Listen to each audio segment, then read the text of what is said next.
نبی راغلی تاسو ته ما مثل الذی خلو من قبلکم، لا نبی راغلی تاسو ته حالات عجیبه دا هغې کسانو چې تیر شوي دي ستاسو نه په مخکې تاریخ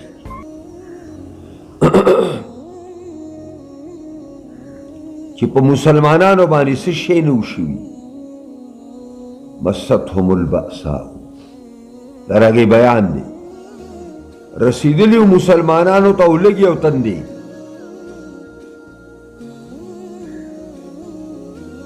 او والضرا او رسیدلی و دوی ته تکلیفونه، بیماری، زخمونه، او زلزلو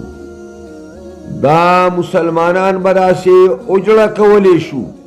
زلزله به پرې راغله، حتی یقول الرسول والذین آمنوا معه متى نصر الله، حتی چې دی مسلمانانو به چغه کړه او د الله چې کوم پیغمبر و په دغه زمانه کې هغه به هم چغه کړه، او هغه چغه به دا وه چې متى نصر الله، د خدای امداد به کله راځي.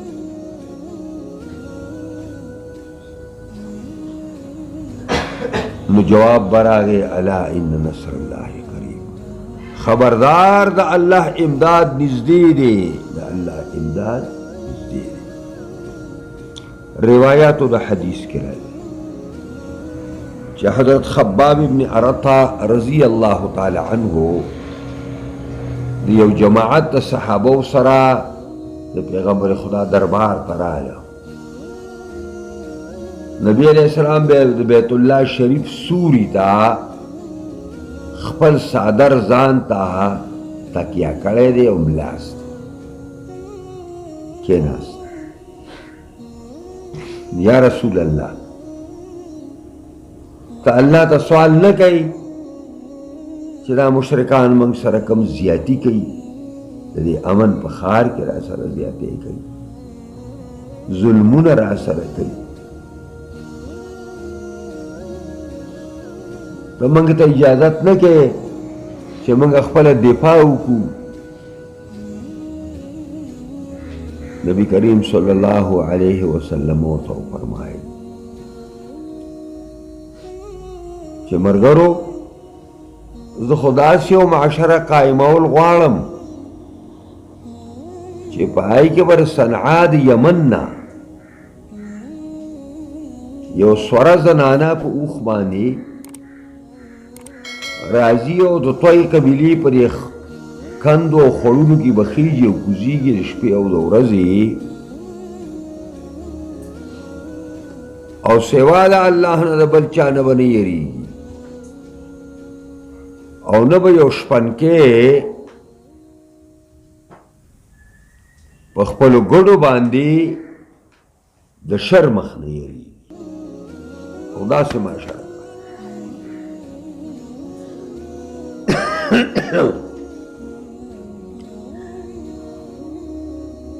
او نبی کریم ورته وویلې چې ملګرو ستاسو نه به په مخ کې تاریخ کې یو مسلمان به راوستی شو او په میدان کې به ودرولی شو، او د هغې نه به د هغې د بدن دا غوښې د اوسپنې په ګمنځو باندې به را ګمنځ کولې.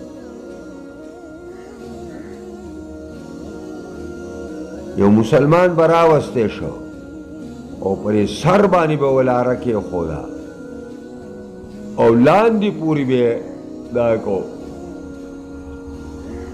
خو د خپل دین نه به وانه وړېده، خپل دین نه به یو طرف ته لاندې. تاسو ته خو له هغه مشکلات نه دي راغلي، چا درله پړک درکړی او چا درته کنځل کړی او چا درپسې استهزا کړی.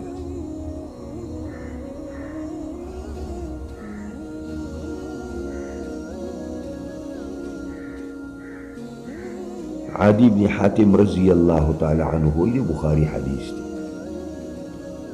تھی، په الله مې قسمی وګور حدیث چې خو زه یو ټکی وي والله مې دې قسم چې دا مې ولیدل په خپلو سترګو باندې چې دا یمن دی که نه چې دا یمن نه یو زنانه بیت الله شریف حج ته په اوښ باندې سورېږي ځان له په ځان له او د شپې او د ورځې د توی قبیلې پر کندو کې خیږي او کوزیږي څوک ورته پورته نشي کولی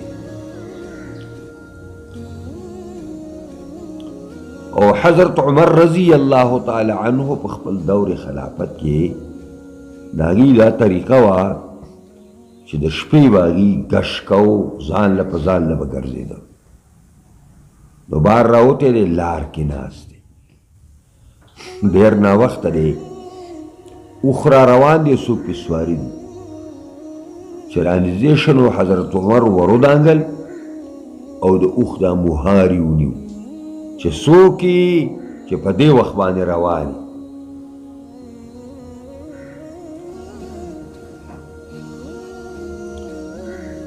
نو هغه زنانه وه هغې ویل دوه خبرې دي یا په خپله خلیفه یې چې زما د اوښ مهار ته دې لاس واچو داسې معلومیږي او یا خلیفه مړ دوه خبرې دي درېیمه نشته یا ته په خپله خلیفه یې او یا خلیفه وفات شوی دی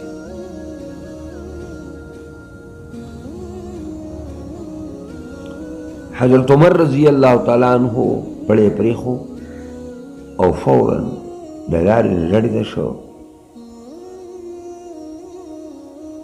او دوه رکعته لمونځ یې وکړو او د الله حمد و ثنا یې ویله چې الحمدلله د اسلام په وجه دونه امن راغی نیمه شپه کې ښځه په اوښ باندې سوره ده او روانه ده او څوک ورته پورته نشي منافقانو په خدا خیال دی چې اسلام کې امن نشته دی حالانکه اسلام امن اسلام ورکوي چې اسلام راغی هر طرف ته به امن امني هر طرف ته به سوکالي وي هر طرف ته خوشحالي به وي خو کاشکې چې منافقان په دې باندې پوه شولې چې د امن سبب څه شی دی دا د نبی علیه السلام هغه وصیت و چې صحابه ته تسلي ورکوله چې صنعا د یمن نه به زنانه را روانېږي او دا به بیت الله ته ځي او د هېچا نه سوا د الله نه به د بل چا نه یېرېږي او نه به یو شپنکی په خپلو ګډو باندې د شر مخ نه یېرېږي د عمر ابن عبدالعزیز رضی الله تعالی عنه په زمانه کې په ځنګل کې یو شپنکی دی ګړې سره یي نو د هغه د ګړو سره یو شرمخ عادت شوی و نو دې ګړو کې به ګرځېده را ګرځېده بس یو ورځ یې هغه شرمخه په دې ګړو باندې حمله وکړه چې په ګړو باندې حمله وکړه ګړې نه کړه هغه شپنکی داسې اوچت شو راخلاص شو ویل خلیفه مړ دی خلیفه مړ دی کنی نو دا شرم خو زما د دې ګړو سره ګرځېده نو چې تاریخ وکتی شه نو په دې ورځ باندې عمر ابن عبدالعزیز رضی الله تعالی عنه وفات شوی خلیفه د امن سببي چې خلیفه یې نو امن دی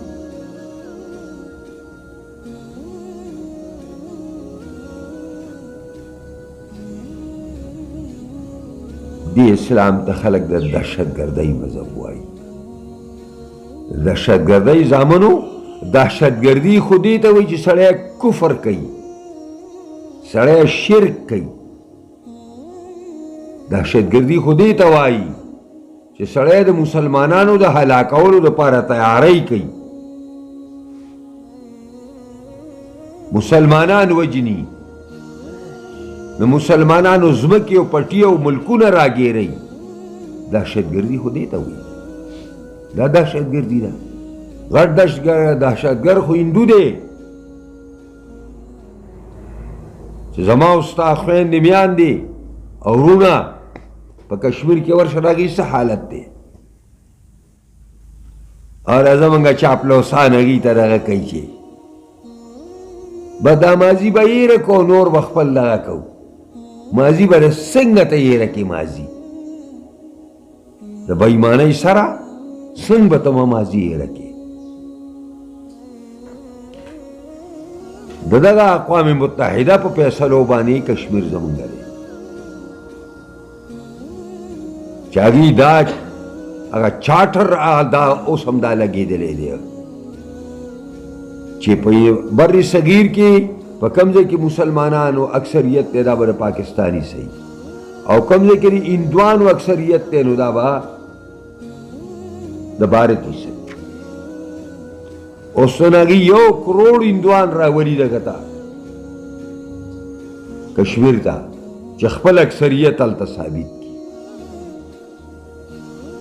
او زمونږ یاران دلته په نورو خبرو کې نښتي،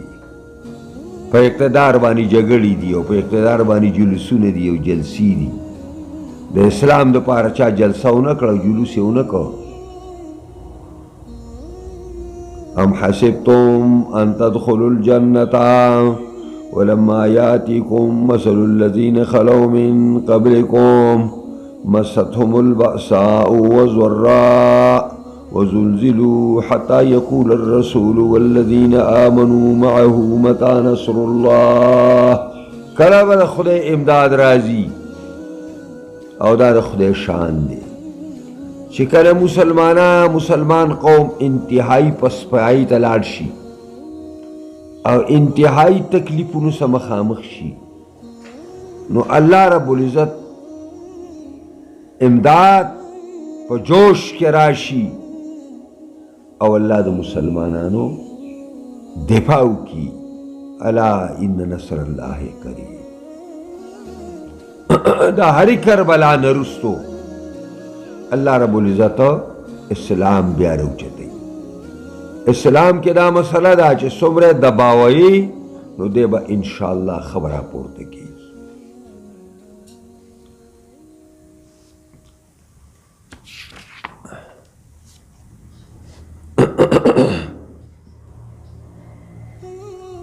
يسألونك ماذا ينفقون قل ما أنفقتم من خير فللوالدين والأقربين واليتامى والمساكين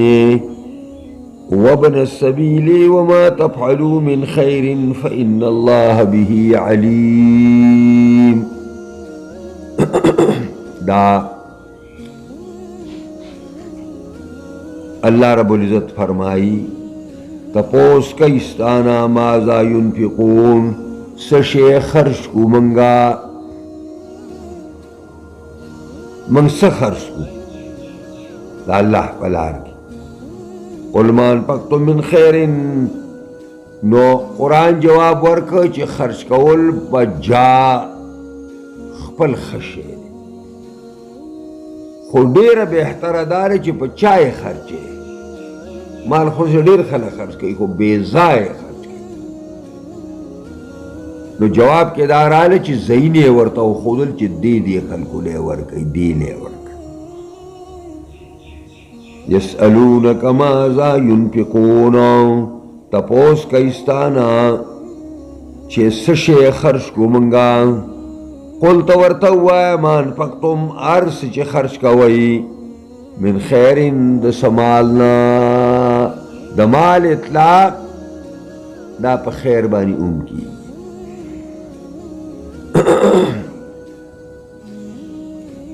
نو چاته ور کوي فلل والدین مور او پلار باندې خرچه وکا والاقربین خپلوانو باندې وکا رونه دي خويندې دي داغي بچی دي ترونه دي تروریانی دي داغي بچی دي ماماګان دي مامیګان دي داغي بچی دي دا ټول اقربین دي ها دا ټول اقربین والیتاما او یتیمانو تا هغه ماشومان چې داغي پلار مړي او بلوغ ته نه رسیدلی دا یتیمان په دې باندې خرچه وکړي اول مساکین فقیرانو مسکینانو باندې او ابن السبیل په زامنو د لارې یعنی مسافران چې د خپل مال او دولت نه په کور کې پاتې شوی دی په لاره کې روان دی مال ته ورک شوی دی یا غلو ته وهلی دی یا مجاهدین دي یا حاجیان صاحبان دي وما تفعل من خیر هغه چې تاسو کوئ د خیر نه فإن الله به علیم پس یقینا الله په دې باندې واقف او پوهه دی نو دا ځان له مسله شو وما تفعل من خیر ما شرطیة ومن بیانیة والخیر ها هنا لسائر انواع البر والاحسان تمام نیکو اور تمام احسانات شامل دے من خیر فإن اللہ بھی علیم پر عرص بانی اللہ تعالی واقف دے تو بدل بدل در کی دائی مانا ہے بدل بدل در کی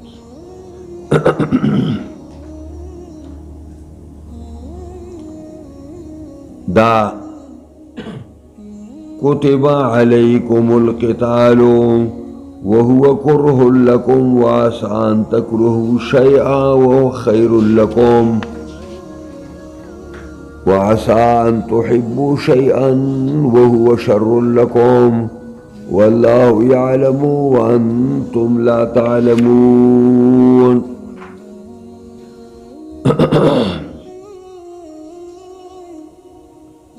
دا دې مخکې آیات کې میمون زوی د مهران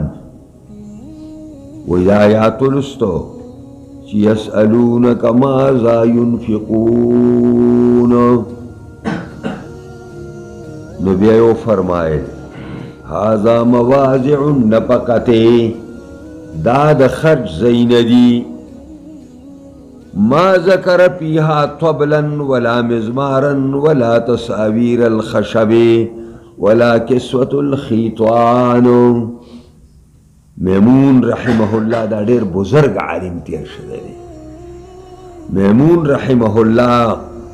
او فرمایل چې دای پکې نه ذکر کړي چې تملون وها دمی راول او دمان راول چې ډولونه او تملونه وهي ولا مزمار او نبیم باجی ولا تصاویر او نپدی کې د خرچې په مقام کې نبوتان د لرګو بوتان ولا کسوة الخیطان او ندا چې تاسو دیوالونو ته کپڑے واچوي دا حدیث کې راغلی یو ځل ابو ایوب انصاری رضی الله عنه او حضرت عمر رضی عبدالله زیر عمر ډوډۍ ته راوغوښته کور چې وکاته نو په کمره کې دغه ودا د دیوالونو ته کپړې لګېدلې نو ابو ایوب انصاري ورته ویل چې عبدالله صاحب که بل څوک دا کار وکړي نو یو خبره ده خو ته خو لکه ډېر لوی سړی د پیغمبر خدا په ملګرو کې ډېر لوی لګی دا تاسو نو هغه ویل چې ښځې راباندې زورورې شوي دي عبدالله زیر عمر فرمایي چې زنانه راباندې غالبې شوي دي نو دا کار کېږي ابو ایوب انصاري ډوډۍ ونه خوړه واپس لاړ دا لکه د دې آیات په دای کې دا دی چې دا خرچه نه ده ذکر کړې چې ته دیوالونو ته کپړې واچوه. کتب علیکم القتال، فرض شوی دی په تاسو باندې جهاد، وهو کرہ لکم، او دا بد لګي تاسو ته. جهاد در باندې فرض شوی دی او دا جهاد په تاسو باندې بد لګي. وعسى ان تکرهوا شیئا، او قریب دا چې یو شی تاسو به بد ګڼئ هغې لره، و خیر لکم، په نفس الامر کې بس تاسو لپاره خیری. وعسى ان تحبوا شیئا،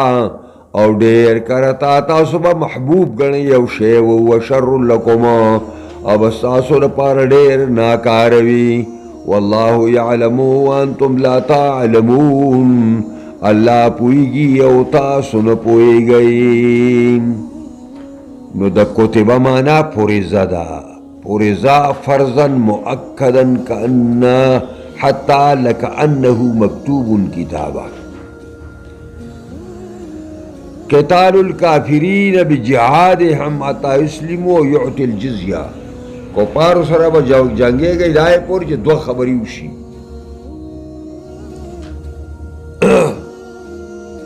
یا مسلمانان شي او یا ټیکس ومني. او کرہ لکم، نو کرہ فی نفوسکم طبعا، بد لګي ستاسو په ځانونو کې، ځکه چې جهاد چې دی دا څه آسان کار نه دی که نه، آسان کار خو نه دی. په دې کې مال لګي، په دې کې بدن لګي،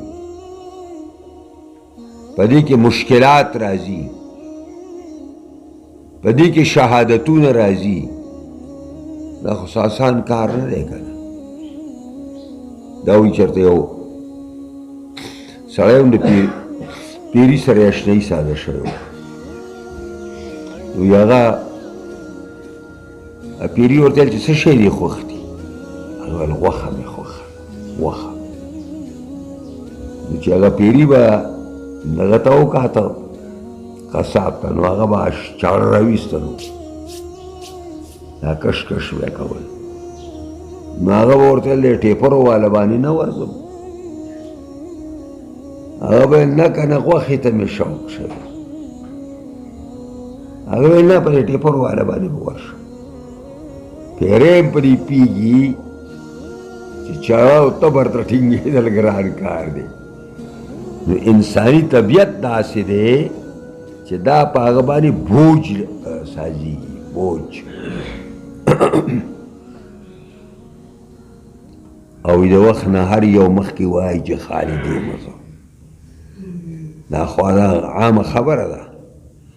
دا ستاسو په نفسونو کې مکروه لګي تاسو ته. او عسا دا فعل ترجی دے، فعل توقع دے.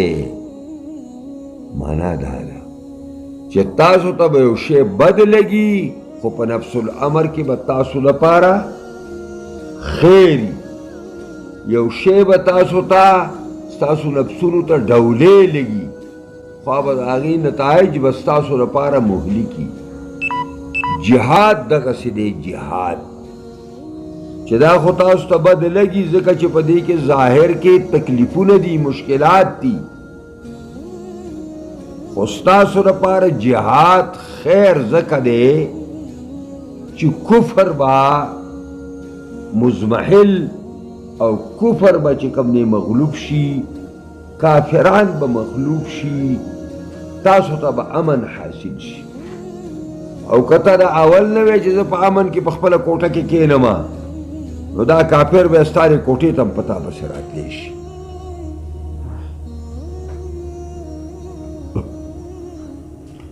يسألونك عن الشهر الحرام قتال فيه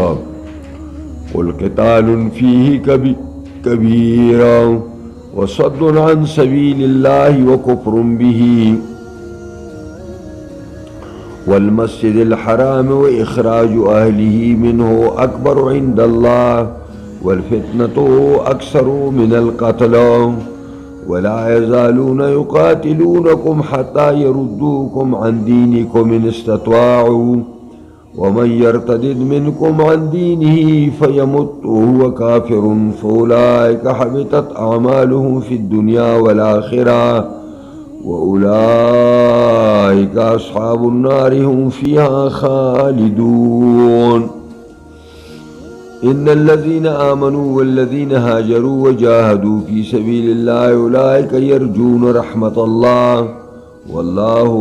غفور رحيم. تپوس کئی استاسونا پیغمبر تپوس کئی دا صحابتانا عن الشهر الحرامی دمیاشتو عزت مندو دات بدل لین قتال انتی دمیاشتو عزت مندو تپوس کئی یعنی دمیاشتو عزت مندو کی دا قتال تپوس کئی تاسونا دا جنگ تپوس کئی تاسونا. قل قتال فیہ کبیر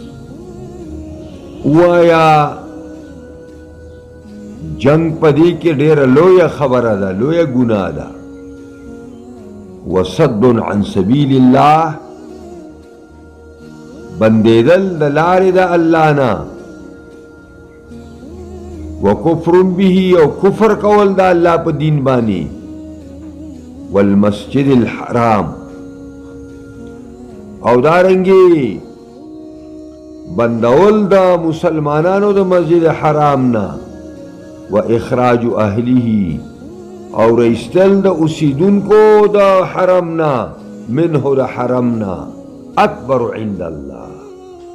گناہ کبیره دا او دا گناہ اکبر دا لوی گناہ دا. اول فتنة اکبر من القتل یو مسلمان ففتنه کې اچول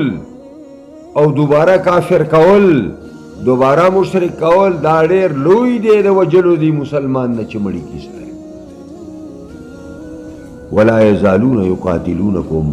همیشه وی دا کفار تاسو سره به جنگیږي حتی یردوکم عن دینکم حتی چې واپس کی تاسو رستاسو دین نه ان استطاعوا که طاقت اوشي. ومن يرتد منكم عن دينه او سوک چې مرتد شو ستاسو نه د خپل دین نه فیموت او د بدقسمت مړ شو په دې حالت کې او هو کافر فاولئک حبطت اعمالهم بس کسان ختم شوي او برباد شوي د دې اعمال په دنیا او په آخرت کې واولئک اصحاب النار هم فيها خالدون. ان الذين آمنوا والذين هاجروا یقینا کسانو چې ایمان راوړی و او هجرت کړی دی وجاهدوا فی سبیل الله دا الله کې جهاد هم کوي اولئک یرجون رحمت الله دا کسان امید ساتون کی دی د مهربانی دا الله والله غفور رحیم الله بخون کې او مهربان دی. شهر الحرام دا تاسو مخکې زده کړي دي درې میاشتې دي درې سرد دي او یو فرد ده هغه شوال دی ذی قعده او ذی الحجه ده او یو فرد ده یعنی رجب دی. نو په دې کې جنگ کول دا ګناه غټه ده خدا الله د دین نه خلق اړول او د الله په دین باندې کفر کول او د مسجد حرام نه داغي اهل استل چې نبی کریم او مهاجرین دي دا اعظم وزرا دا ډېر لوی ګناه ده. او فتنه یعنی شرک او مجبور کول د مؤمنانو په شرک باندې چې کافر شي دا ډېر لوی جرم دی. او حبطت اعمالهم بطل اجرها فلا يصابون عليها لردتهم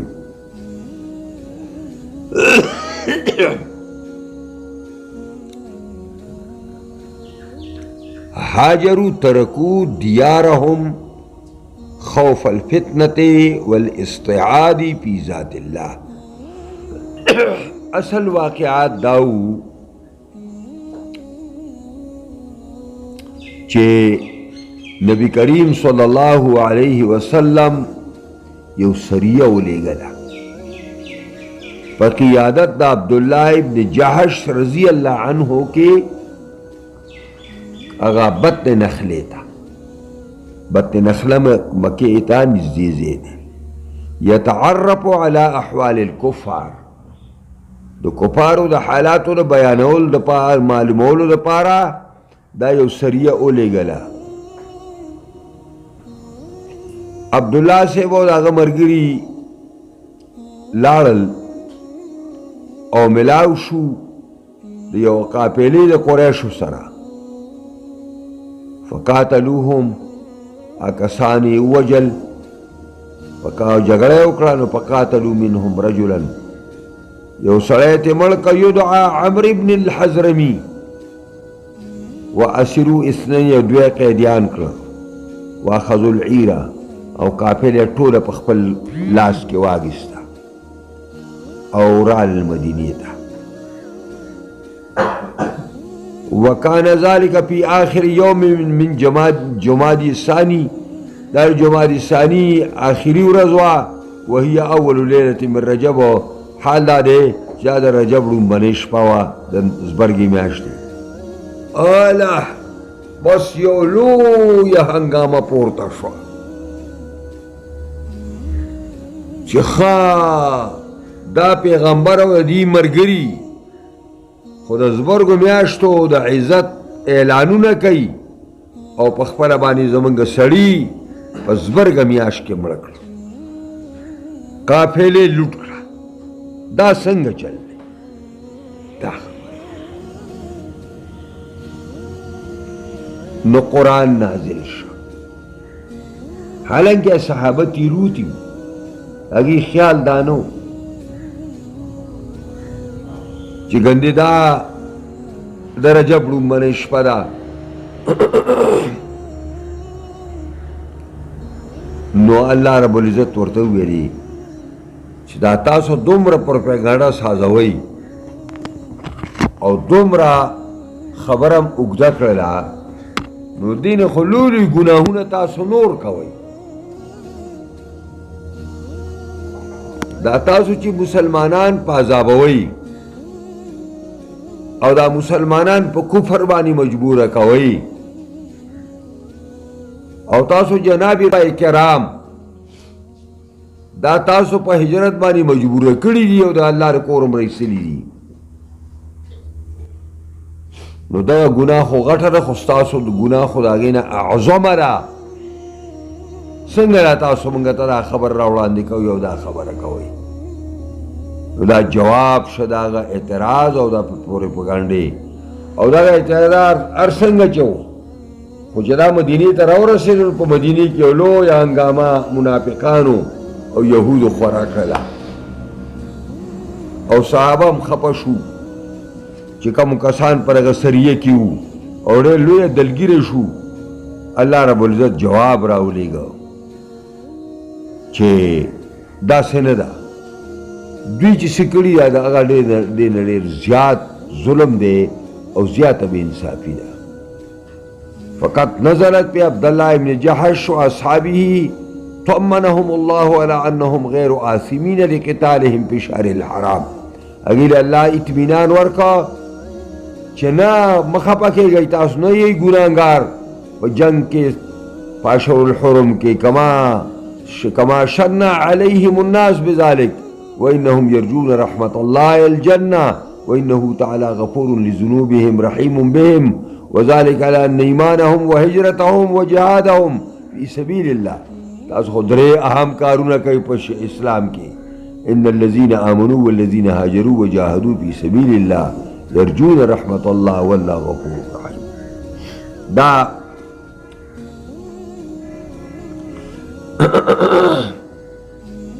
यो बला मसला दा चे یو سړی مرتد شو نو آیا د ارتداد نه چې مخکې کوم عملونه کړي دي او بیا دوباره مسلمان شو نو دا اعمال د ختم شو کنه؟ علی هذا مالک و ابو حنیفه په دې مسلک دي چې دا عرش سے ختم شو. خلافا للشافعی رحمه الله یزیرا رحمه الله تعال چې انه من ارتد ثم تاب يعود الیه كل عمل صالح عمله. یو سړی دی مومن دی بدقسمته کافر شو نو چې کله دی کافر شو بیا دوباره مسلمان شو نو مخکې چې کوم اعمال کړي دي هغه اعمال په ځای دي قبل الرده. نو به طور مثال یو سړی دی حج کړی دی او دی نه وروسته مرتد شو او بیا اسلام ته واپس شو نو مالک او ابو حنیفه وایي حج به بیا کوي. شافعي رحمه الله وایي حج به بیا نه کوي. راجع ما قررناه في تفسير إذا أقل ما يقال عليه إعادة الحج طمعا في مغفرة ذنوبه وعدم مؤاخذته. أما من مات كافرا فالإجماع على خلوده في النار. کم سړی چې مرتد شو او په دغه ارتداد باندې لاړ نو به دی جهنمي دی. نو لئن اشرکت لیحبطن عملک قرآن کې راغلي دي. بهرحال امام شافعي ځان له دې لپاره دلایل وایي خو موږ دا څه کوو موږ خو فقه نه لولو موږ خو قرآن ترجمه کوو.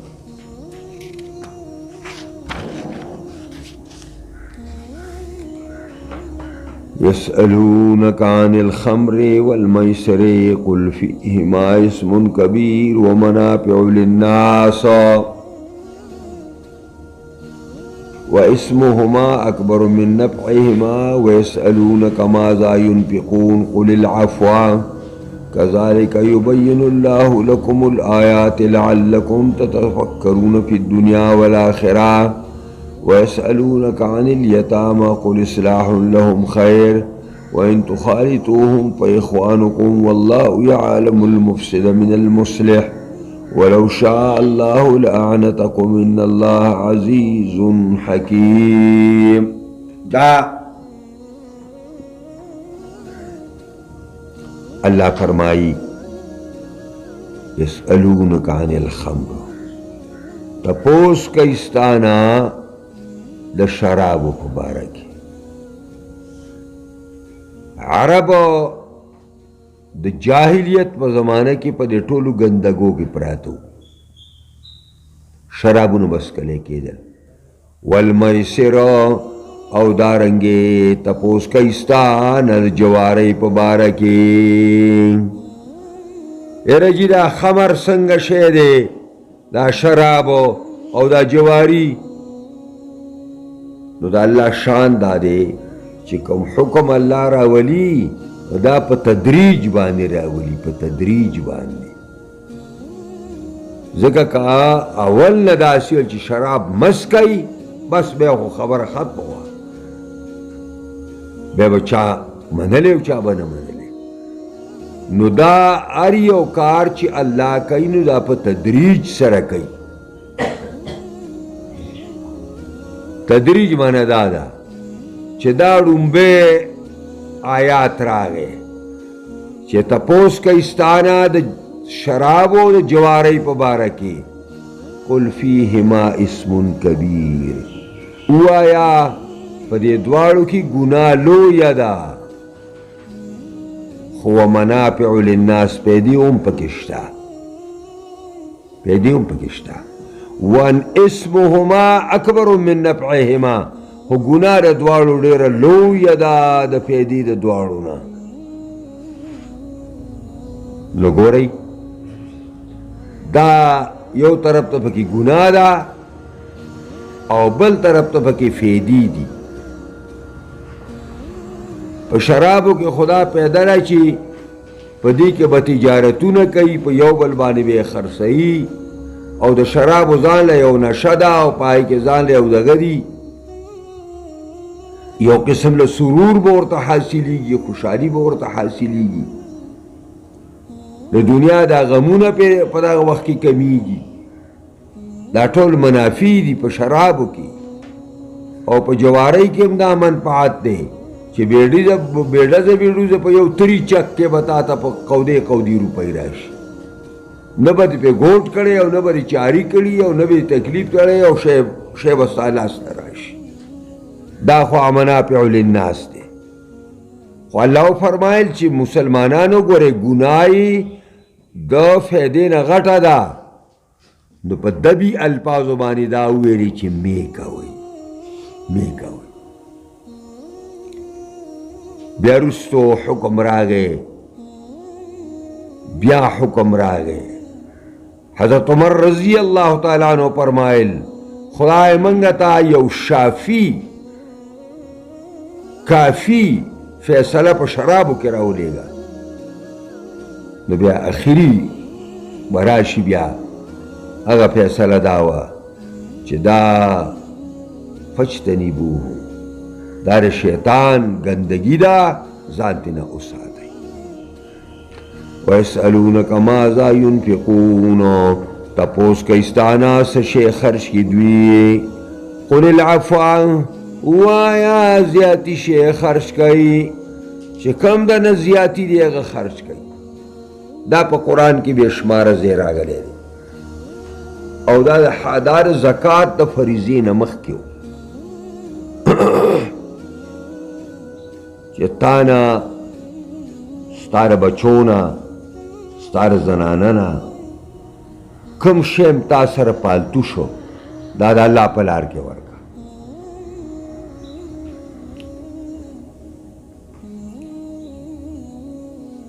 یو سړی هم پخوا شپه وه او موږ لازمکه اګیستې وه، نو زه به داسې په دې علاقه کې به مې چکرې وهلې نو او د هغه ځای نه به مې کسان راوستل دې مشرانو پسې. د یو مشر سره شپه وه نو بیا هم ګپ لګو، نو هغه ما ته وویلې چې موري صاحب په دې قرآن مجید کې قل العفو شته دی مالا. تاسو ګورئ خلک د خپل مطلب دپاره څنګه ځای نه برابروي. مالا دا پکې شته، ما دا ګڼ ځای کې راغلی دی. ښه دې څه معنا ده؟ ما چې څه شی در سره ستا نه پالتو وي نو دا د الله په لار کې ورکړه. نو هغه ویل بیا دا خو ټیک شو که نه، خیال لرې دا خو بیا خبره درسته شو. نو مال یو خبره ورته نه کومه، ویل څنګه؟ مال دا حکم ابتدا د اسلام کې و، خو چې کله زکات راغی نو دا حکم منسوخ شو. اوس قل العفو نشته، دا لازمه تا باندې نه ده چې تا سره څه زیاتي غونډې ورکړي. دا د زکات راتلو نه وروستو ختم. اوس زکات به ورکوي په سرو کې، په سپینو کې، په جوارو کې، په غنمو کې زکات به ورکوي. قل العفو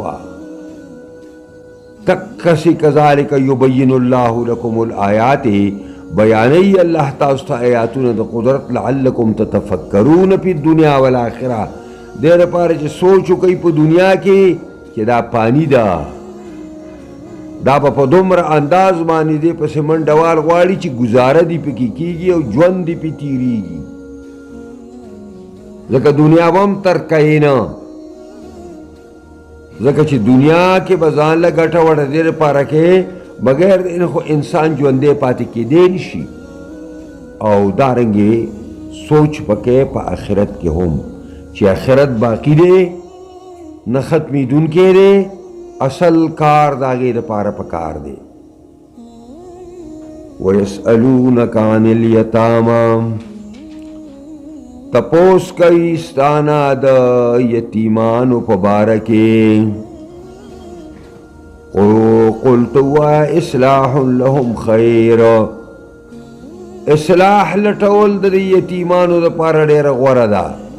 وان تخالطوهم، که تاسو ګډوئ د دوی سره او شریک ورسره اخلی پخلی کوئ، نو پا اخوانکم فی الدین ستاسو رون دی پا اخوانکم پس ستاسو رون دی واللہ یعلم المفسدہ اللہ واقف دے پاغ باندے پسادی باندے چی دی یتیم مال تا چھل سازی او پا چلی خوری من المصلحی دا کسنا چی آغا اصلاح کون کی ولو شاء اللہ لأعنتکم کچر دا اللہ خوخشی نو لأعنتکم تاسو بے پا تکلیف کی اچولی وی ان اللہ عزیز حکیم یقینا اللہ زورور حکمت والا دے دا اصل کی یتیمان خلق سرساز شو صحابہ کرام سرا او د یتیمانو په باره کې خو ډېرې ګرانې حکمونه راغلل چې ما یاکلون فی بطونهم الا النار یتیم مال سړی چې خوري نو په خېټه کې اور اچوي دا قسم حکمونه راغلل نو صحابه کرامو تپوس وکړو چې د الله پیغمبره د یتیم سره موږ څه چل وکړو که ځان له ورله خوراک تیارو نو خوراک ولا تیار کو هغه معشوم دی نو لږه وخوري او لږه پاتې شي هغه عبث شي په هغه تاوان راشي او هغه خراب شي موږ څه چلو آیا ځان سره شریک کو او کنا اخلی پخلی د یتیم دپاره ځان لو نو الله ورته فرمایل چې د یتیمانو اصلاح ډېره بهتره ده که په شرکت کې د یتیم ګټئ نو شریکي کوي او که په ځان لکولو کې د یتیم ګټئ نو ځان لې کوي ځکه وویلې وین تخالطوهم که تاسو ځان سره شریکوئ نو په اخوانکم دا ستاسو ورونه دي او د رور کار داري چې د رور سره به شریکي د رور کار داري چې رور سره به شریکي اوس یو سړی دی په دې بانه باندې د یتیم مال ځان سره شریکوي چې د یتیم مال اخرم دا مفسد دی یو سړی په دې خیال باندې د یتیم مال ځان سره شریکوي چې دا مال ولا ډیر کما او دا مال ولا محبوس کما نو والله يعلم المفسد الله تعالی فاسد پیجنی مفسد پیجنی چې د یتیم مال ته چل ساز کړی دی من المصلح د جدا د مصلحنا مصلحم الله ته معلوم دی ولو شاء الله لأعنتکم کله الله خوښ شوی وی لأعنتکم نو الله بتاسو مشقت کی اچولی وی مشقت کی اچول مانا دادی چې کمری او کچوی اوړه به ولا ځان لا غږي کټوی به ولا ځان لا باندې کوي او ارسه به ولا ځان لګي خو مهربان ذات داسې وکړو چې تاسو په دې عنت او تکلیف کې وانه چولی ان الله عزیز یقینا اللہ گورے زورور دے او حکیم ہر کار کی دا اللہ رب العزت حکمتوں نے دی ولا تنكحوا المشركات حتى يؤمننا ولأمة مؤمنة خير من مشركة ولو أعجبتكم ولا تنكحوا المشركين حتى يؤمنوا ولعبد مؤمن خير من مشرك ولو أعجبكم أولئك يدعون إلى النار والله يدعو إلى الجنة والمغفرة بإذنه ويبين آياته للناس لعلهم يتذكرون دا بل حکم راغی سورہ بقرہ خود احکامنا پر دا د شریعت دفعات په دې کې په کثرت سره ذکر کړي دي. نو دام یو حکم دی چې ولا تنکحوا المشرکات، مشرکانو ښځو سره نکاح مه کوئ. مشرکانی په نکاح مالی حتی یؤمنن، حتی چې دا مسلمانانی شي. نو که مسلمانانی شي نو بیا خیر دی، چې مسلمانانی شوي نو بیا خیر دی، بیا په نکاح باندې اخیستی شئ. او که ته وایې چې مشرکه نه کومه نو مسلمانه خو پیدا کیږي نه. نو ولأمة مؤمنة خیر من مشرکة، البته وینځه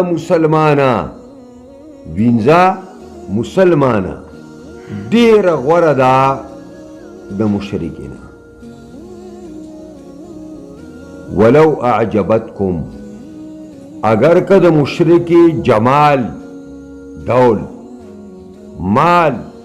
او نسبداری تاسو له خوند ولې نه درکوي، خو دا وینځه ترې غوره ده. ګورئ د هغې وجه دا ده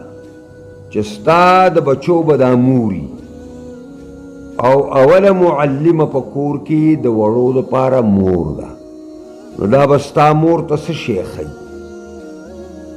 ستا مور ته به دا څه شی ښیي؟ ستاسو بچو ته به دا څه شی ښیي؟ او ولا تنکحوا المشرکین، تاسو مشرکانو له زنانه خپلې مه ورکوئ. مشرکان زنانه مالی او خپل زنانه مسلمانان مشرکانو ته ام ورکوي. حتی یؤمنو، حتی چې دا مشرکان مؤمنان شنو. ټیک ده چې مؤمن شو خو زما ستا ورور شو. ولعبد مؤمن خیر من مشرک، که ته وایې سړی وله نه پیدا کیږي، نو قرآن فرمایل چې مړی مسلمان غوره دی د مشرک نه. ولو اعجبکم، اگر که د مشرک مال او جمال او دولت او قوم او قبیله ډېر خوند درکوي تا ته. اوس قرآن د دې نکته وایي ولې مشرکانې مه کوئ، ولې مشرکانو له خپلې خویندې وروڼه مه ورکوئ. اولئک یدعون الی النار، دا مشرکان دعوت ورکوي اور ته. د دې سره خلط پلط مه کوئ، دا اور طرف ته دعوت ورکوي. او ښځه خو ډېر کمزوری صنف دی، مه باید چېرته دا کافره نه کي، مشرکه نه کي. او زه وایم چې هغه ښځه خو اوس پخوا به ډېر کمزوری صنف و، خو سړي اوس ډېر زیات کمزوري دي. چېرته مشرکه سره نکاح وکړي، هسې نه چې بل طرف ته یې بوتلی. لکه دا قادیانیان چې عام ته ورسره زمونږ را مسلمانان په دې باندې قادیانان کوي چې هلته راشي وي تاله به مونږ ښځه درکو، بنګله بدله درکو، بس یې لاړ شي ستې دغه ساز شي. والله یدعو الی الجنه، الله او د الله بندګان دعوت جنت ته ورکوي، والمغفرت بخشش ته ورکوي باذنه په خپل اډر باندې. ویبین آیاته، بیانې الله آیاتونه د قدرت خپل للناس خلقو ته لعلهم یتفکرون، دې لپاره چې دا وعظ او نصیحت قبول کړي دوی. لکه دمه به وکړو.